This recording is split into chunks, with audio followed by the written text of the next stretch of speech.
বিশিষ্ট সাহিত্যিক শঙ্কর একসময় ছিলেন হেমন্ত মুখোপাধ্যায়ের সেজ ভাই তারাজ্যোতি মুখোপাধ্যায়ের সহকর্মী। একবার কলকাতার বাইরে একটি কাজে গিয়ে তিনি যে হোটেলে উঠেছেন সেখানেই ছিলেন হেমন্ত মুখোপাধ্যায়। লাউঞ্জে দেখা হতেই শঙ্কর এগিয়ে এসে আলাপ করার চেষ্টা করলেন। প্রথমে নিজের পরিচয় দিলেন হেমন্ত মুখার্জির ভাইয়ের বন্ধু হিসেবে। হেমন্তবাবু জানতে চাইলেন, আপনাকে কি আগে দেখেছি মনে হচ্ছে? শঙ্কর তখন জানান তিনি লেখালেখি করেন। হেমন্ত মুখার্জি তখন প্রায় লাফিয়ে ওঠেন, আপনি সেই শঙ্কর, আপনার সব বই আমার পড়া। তারপর যেভাবে একজন ভক্ত তার প্রিয় লেখককে সামনে পেলে তার সঙ্গে আলাপ করার জন্য ব্যস্ত হয়ে ওঠেন, সেইভাবেই হেমন্ত মুখার্জি তাকে ধরে নিয়ে যান নিজের ঘরে এবং প্রায় 2 ঘন্টার ওপর গল্প করেন। শঙ্কর অবাক হয়ে সেদিন দেখেছিলেন একজন মানুষ যার বাহ্যিক পরিচয় শুধুই একজন জনপ্রিয় সঙ্গীত শিল্পী, তার সাহিত্য, দর্শন সমস্ত বিষয়ে কি অসামান্য জ্ঞান। এবার যাদের কথা বলছি তারা অন্য জগতের বিশিষ্ট মানুষও নন, একেবারেই সাধারণ। ব্রজলাল ব্যানার্জি নামে একজন ব্যাংক অফিসার একসময় থাকতেন হেমন্ত মুখোপাধ্যায়ের সঙ্গে একই আবাসনে। উপরে আর নিচে 2টি ফ্ল্যাট। হেমন্ত মুখার্জি তাদের সঙ্গে মেলামেশা করতেন একেবারেই সাধারণ প্রতিবেশী সুহৃদের মতন। দরকারের সময় চা, পাতা, দুধ ইত্যাদি ফুরিয়ে গেলে দেওয়া নেওয়া চলতো 2 ফ্ল্যাটের মধ্যে।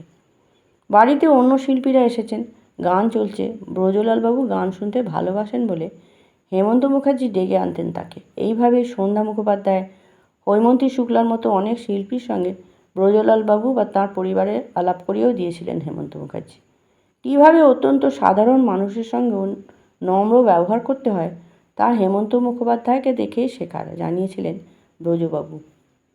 অনিরুদ্ধ মুখার্জি ছিলেন বিই কলেজের একজন ছাত্র।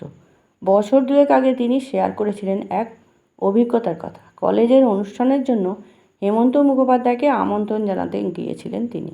1970 সাল। তিনি তখন কলকাতায় নেই। কথা হয়েছিল তার বন্ধু সেক্রেটারি শান্তিবাবুর সঙ্গে। তিনি বলেছিলেন পুরো টাকাটাই আগে দিতে হবে, কারণ ইনি অন্যদের থেকে আলাদা। টাকা দিয়ে এলেও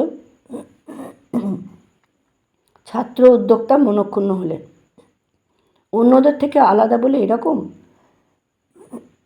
এরপরে অনুষ্ঠানের আয়োজন চলছে। কলেজের এক ছাত্র দুর্ঘটনায় মারা গেলেন। সবারই মন খারাপ, কিন্তু সব ব্যবস্থা হয়েছে যখন কোনো মতে অনুষ্ঠান তো করতেই হবে। ব্যয় সংকোচের কথাও ভাবা হচ্ছে। অনুষ্ঠানের দিন হেমন্ত মুখার্জি এসে ডেকে পাঠালেন অনিরুদ্ধকে। বললেন, শুনলাম দুর্ঘটনা আর তোমাদের অসুবিধের কথা। ছেলেটির পরিবারকে আমার আন্তরিক সহানুভূতি জানিও, আর তোমাদের যদি সামান্য সাহায্য হয় বলে ফিরিয়ে দিলেন সানমানিকের পুরো টাকাটাই।